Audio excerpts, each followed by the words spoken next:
Coucou les copains, bon du coup aujourd'hui on vous retrouve pour une vidéo que je voulais vous faire depuis un petit bout de temps qui concerne la fermeture des portes sur la plupart des bus aménagés. En ce qui nous concerne c'est pour un Iliad, donc on est à un endroit plutôt sympa, là, voilà, le cadre est plutôt cool. J'ai quelques petites modifications à faire sur notre système. Et je voulais vous montrer comment on a procédé pour conserver l'air comprimé sur les portes. C'est une question qui revient souvent. À chaque fois qu'on croise des copains sur les spots, ils nous disent ah mais c'est trop bien, tout le monde cherche une solution pour régler ce problème. Et finalement, la solution qu'on a utilisée, peu de gens là, apparemment la connaissaient. Donc après, dites-nous en commentaire, n'hésitez pas si vous avez des infos là-dessus, si vous avez fait autrement. Enfin voilà, dites-nous ce que vous en pensez. Donc ce qu'on a fait, c'est... Alors je suis désolé, là il y a le soleil qui est un peu rasant, donc niveau de la luminosité, c'est pas toujours évident. Donc ce qu'on a mis, nous, c'est un compresseur qu'on a récupéré sur un réfrigérateur. Voilà. Donc là, c'est un compresseur qui fonctionne en 220 volts, comme on peut le voir là sur l'étiquette. La consommation, elle est d'environ 40 watts. Donc c'est une consommation qui est relativement légère. Pour pouvoir installer ce compresseur sur le bus, il y a quelques précautions à prendre. Enfin, quelques précautions. Globalement, on a le compresseur de frigo là qu'on a récupéré là.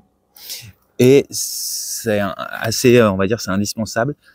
Il faut mettre une réserve d'air ici. Donc les éléments, il y a le compresseur de frigo, une réserve d'air d'ici. On a une réserve, nous, elle fait 10 litres. Et un pressostat ici qui permet de gérer la pression et de mettre en route ou non le compresseur de frigo en fonction de la pression qu'on a dans la bouteille. Nous, pour que les portes fonctionnent bien, on a besoin d'une pression de entre 6 et 10 bars. Au-delà de 10 bars, on peut prendre le risque. Bon, s'il y en a qui sont pas d'accord sur les pressions, je suis pas à 1 bar près, mais au-delà de 10 bars, selon moi, on peut prendre le risque d'abîmer le système de pression du bus, parce que moi j'ai jamais vu qu'on dépassait les 10 bars quand on circule.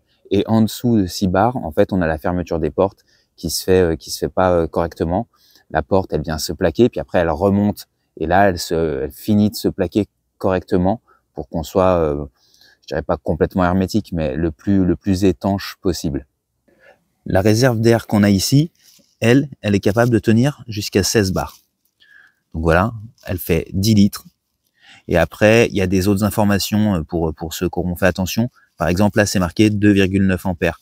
Ça, faut pas en tenir compte, parce qu'en fait, cette réserve d'air, c'est un ancien compresseur industriel silencieux, mais qui a pas tenu dans le temps. Mais il y avait déjà un autre compresseur qui était dessus. C'est pour ça qu'on a des informations électriques, alors que c'est juste une réserve d'air. Le problème de ce compresseur, comme la plupart des autres compresseurs qu'on a pu tester, parce que nous, on a fait cette vidéo seulement maintenant, mais il est installé depuis 1 an. On l'a fait seulement maintenant parce qu'on voulait avoir un vrai retour d'expérience sur ce qu'on avait fait, parce que sinon ça avait pas de sens. Et en l'occurrence là, c'était vraiment important d'attendre 1 an pour le faire, parce qu'on s'est rendu compte que les premières solutions, elles n'étaient pas totalement adaptées. On a mis un premier compresseur de 60 litres, je crois, qu'on avait trouvé dans un magasin de bricolage, un compresseur, on va dire, un peu générique. Ça faisait pas l'affaire. En fait, en tournant plusieurs fois par jour, il a fini par lâcher. Et c'était un compresseur qui n'avait pas d'huile. C'était un fonctionnement à sec. Donc ouais, non, il n'a pas duré très très longtemps. Ça n'a pas été concluant. Quand on a fait des périodes où il faisait -15, on a fait des périodes, notamment au Sénégal, où on était sur des 50 degrés. Donc il n'a pas supporté. Et quand il marchait, on avait aussi des problèmes. Finalement, il faisait un bruit démoniaque. Donc on était obligé de le couper la nuit. Et le matin, de temps en temps, on n'avait plus d'air. Si on ressortait quand les enfants dormaient, on sort du bus et puis voilà, on finit d'user l'air qu'on a. Donc c'était vraiment pas concluant. Après, on a eu ce deuxième compresseur qui lui est un compresseur industriel qui coûte quand même un prix relativement important.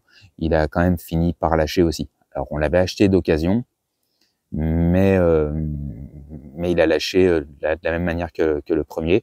Il a fini par nous envoyer aussi un petit peu d'huile dans le circuit, donc on l'a vu tout de suite, mais c'était on pouvait pas fonctionner comme ça. Ce compresseur de frigo, on l'a maintenant depuis à peu près 8 mois et on n'a jamais eu de soucis. Il faut savoir qu'un compresseur de frigo, c'est un appareil qui est censé tourner jusqu'à, en fonction des conditions d'utilisation, jusqu'à 18 heures par jour. C'est un débit qui est très très léger. La pression, par contre, peut monter quand même jusqu'à 12 bars, donc ça nous permet largement de couvrir nos besoins.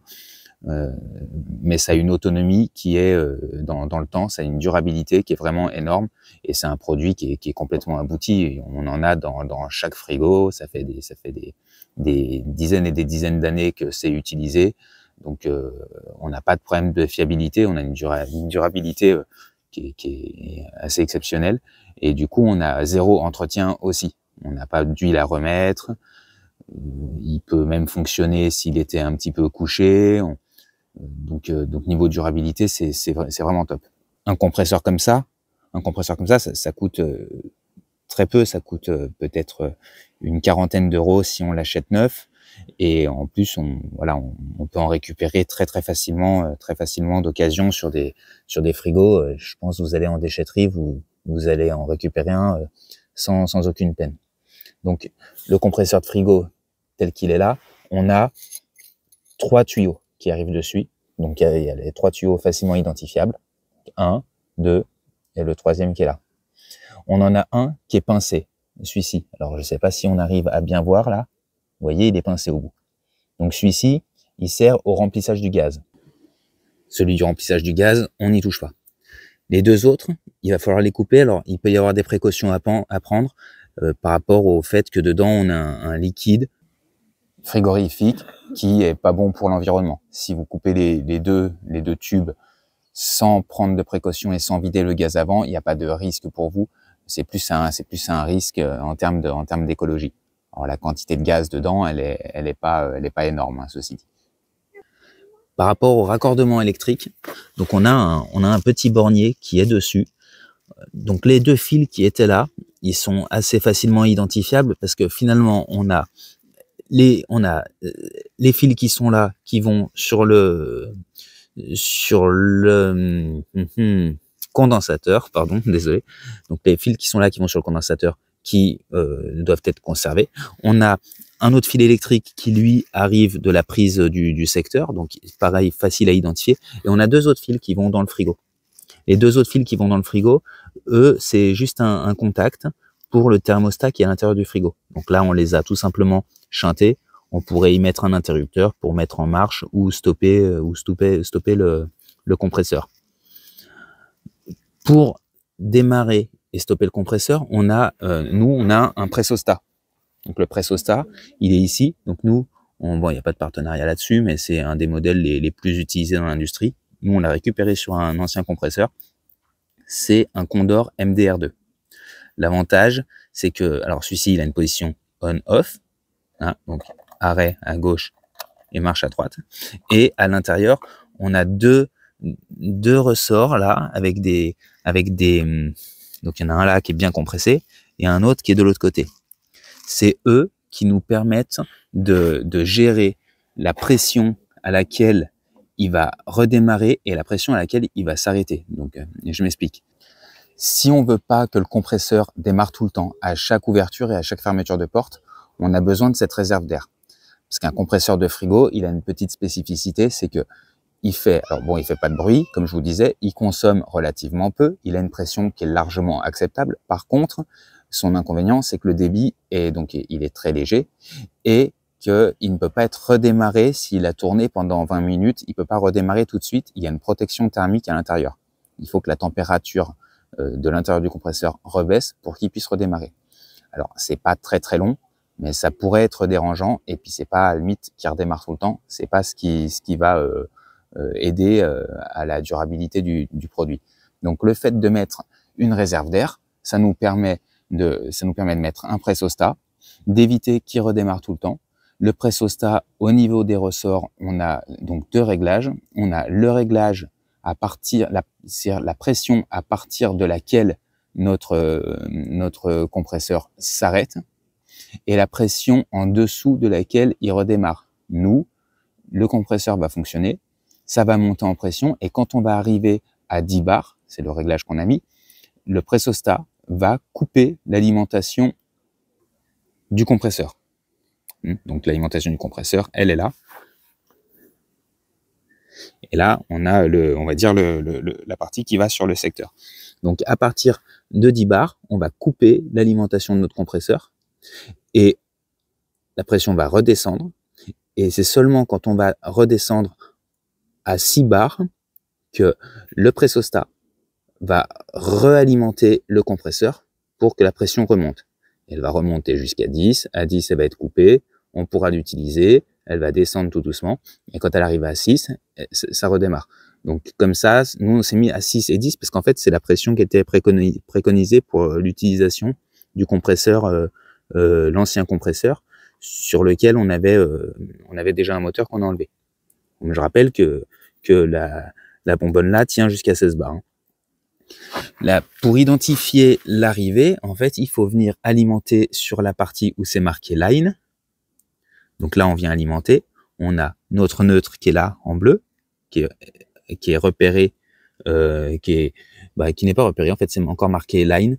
Simplement, il faut que les bornes du haut, si on met les bleus, c'est sur toutes les bornes du haut. C'est-à-dire qu'on a l'entrée du neutre et la sortie du neutre. On a l'entrée de la phase et la sortie de la phase. La terre, elle est sur un petit bornier commun ici. Donc, on vient alimenter sur la partie line, on respecte les mêmes couleurs de l'autre côté, et c'est ça, on fait ressortir ça directement dans l'arrivée électrique qu'on avait identifiée, parce que c'est celle où il y avait la prise, du compresseur de frigo. Alors, si certains d'entre vous ont des questions sur le branchement, alors n'hésitez pas à nous mettre en commentaire, on vous répondra bien entendu, et il y a pas de souci. C'est vrai qu'au début on peut se poser des questions sur la vidéo comme ça, on peut essayer de faire marche avant, marche arrière, essayer de voir comment c'était branché, mais dans le doute, si vous n'y arrivez pas, n'hésitez pas à me poser des questions en commentaire, j'y répondrai avec grand plaisir, c'est le but de cette vidéo. Donc on a notre compresseur, comme je vous ai dit, on a shunté ici la partie qui allait à l'ancien thermostat du frigo, on a identifié notre câble d'alimentation qui allait sur la prise du frigo, qu'on a mis sur la partie moteur du pressostat. Sur la partie line du pressostat, on a tiré un nouveau câble que lui on alimente en permanence. On a le compresseur qu'on laisse ici, le condensateur qu'on laisse ici, tel qu'il était branché, il sert au démarrage du compresseur. Et on a donc maintenant nos 3 tubes, donc celui-ci, je vous rappelle, qui est pincé, qu'on laisse, et les 2 autres qui sont coupés. Vous pouvez mettre en route le compresseur. Quand vous allez le mettre en route, donc il va démarrer et vous allez pouvoir voir quel côté aspire et quel côté ressouffle l'air. Nous, c'est ce côté qui aspire et ce côté qui ressouffle l'air. Alors, la taille des tuyaux qui sont d'origine dessus, on est à environ 6 mm. Donc nous, on a pris un autre tube ici, qui est un tube de frigoriste, qu'on a pu remmancher dessus. Et on a fait une brasure ici, une brasure à l'étain, qui tient largement la pression. Et on a fait un petit raccord ici, pour pouvoir repartir sur un flexible. Nous, on a mis un flexible, qui à la base, c'est un flexible de plomberie. C'est pas forcément le flexible qu'il faut laisser, mais c'était pour faire des essais. Et puis finalement, malheureusement, ça fait partie de notre to-do list de choses à faire. On n'est pas parfait, on est comme tout le monde. On a fait des essais et il y a des choses qu'il faut qu'on finisse. C'est pour ça qu'aujourd'hui, avec ce beau temps, je vais en profiter pour remettre tout ça au propre. Donc voilà. Et là, on arrive sur notre réserve d'air, avec l'air qui vient d'être mis en pression. On arrive sur la réserve d'air. On a une autre sortie ici qu'on a utilisée pour faire le départ qui, lui, va aller sur le système d'air du bus. On a le pressostat qui, lui aussi, est raccordé directement sur la partie, sur la partie sous pression de la bonbonne. Et on a un autre robinet ici qui, lui, est juste une purge. En fait, en face de ce robinet, on a un petit tube qui va au fond de la cuve. Et quand on ouvre ici, c'est pour ça que c'est un peu sale, on a la condensation qui va ressortir. Donc ça faudrait y purger, le purger de temps en temps. Mais je vais pas m'étendre là-dessus parce que si vous avez déjà en fait un bus, vous avez l'habitude, on a toutes les bonbonnes d'air doivent être purgées de temps en temps. Quand l'air est comprimé, ben forcément on a de l'humidité qui se retrouve stockée dans la bonbonne, qu'il faut évacuer de temps en temps pour ne pas avoir de corrosion à l'intérieur de la cuve. Maintenant, du côté du bus, on a donc la sortie qu'on a renvoyée. Moi j'ai un flexible comme ça, avec un raccord rapide au bout, qu'on a renvoyé donc sur la partie air comprimé du bus. Donc le compresseur, nous on le stocke ici sur les côtés où il y a la roue de secours, où on a trouvé de la place. En fait, on arrive à le mettre là-bas au fond avec la réserve d'air. Donc il est stocké à cet emplacement. Et juste en dessus, ici, on a le module pneumatique de l'ensemble du bus, pour nous, hein, sur un Iliad, qu'on peut retrouver à ce niveau-là. Alors, on a sectionné la partie ici qui correspond au système pneumatique des portes. Et on a mis donc ce raccord qui nous permet deux choses, donc d'injecter la pression dans l'un des deux et éventuellement de brancher la soufflette sur l'autre. Donc là aujourd'hui, je vais rajouter un clapet pour que si jamais on a une fuite d'air sur le compresseur, on soit sûr que l'air du bus ne soit pas vidé. J'avais déjà vérifié, on a déjà un clapet intégré au système du bus. Là, quand je le débranche, ça me fait pas tomber la pression du système d'air du bus, donc on n'aurait pas de problème de freinage ou de choses comme ça. Mais un clapet supplémentaire, ça peut toujours rester utile. Donc ça éviterait aussi que si jamais on a plus de pression dans le bus, qu'elle revienne dans ma cartouche que j'ai rajoutée et aussi dans le compresseur du frigo. Donc ça limite la pression dans notre système qu'on a rajouté. Mais c'est pas obligatoire, le bus dépasse jamais les 10 bars de pression. Finalement, le compresseur de frigo, grâce à sa robustesse, son coût qui est très très avantageux, il a des performances qui, en termes de bruit, qui sont exceptionnelles, c'est très très silencieux. Le compresseur de frigo, ça représente une solution idéale pour alimenter les systèmes de porte d'un bus aménagé, même en l'absence de pression moteur. Son efficacité, elle est éprouvée, on a une facilité d'approvisionnement, ça en fait vraiment un choix judicieux. On peut en retrouver n'importe où, quoi. Donc, à condition de respecter, bien sûr, les consignes de récupération du gaz pour faire attention à l'écologie de notre belle planète, pour qu'on puisse continuer à voyager et que ça soit pareil pour nos enfants, quoi. Donc, j'espère que cette vidéo, elle vous a été utile. N'hésitez pas à poser vos questions dans les commentaires, à vous abonner également à la chaîne, puisque ça, du coup, ça nous soutient et ça nous fait toujours très très plaisir. Votre engagement, il nous aide énormément à continuer à produire du contenu de qualité. Donc voilà, un petit pouce, abonnez-vous, et puis n'hésitez pas, surtout si vous avez des questions. On y répondra avec un très très grand plaisir. Allez, ciao tout le monde!